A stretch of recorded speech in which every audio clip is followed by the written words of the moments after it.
người lính Bác Hồ đã khép lại chương trình văn nghệ chúc mừng ngày gặp mặt hàng năm của Trung đoàn 64 Vĩnh Định, Sư đoàn 320B.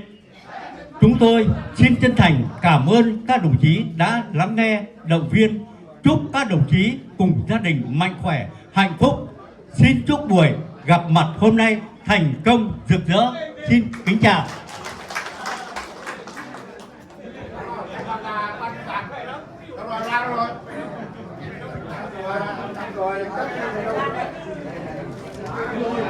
Đúng.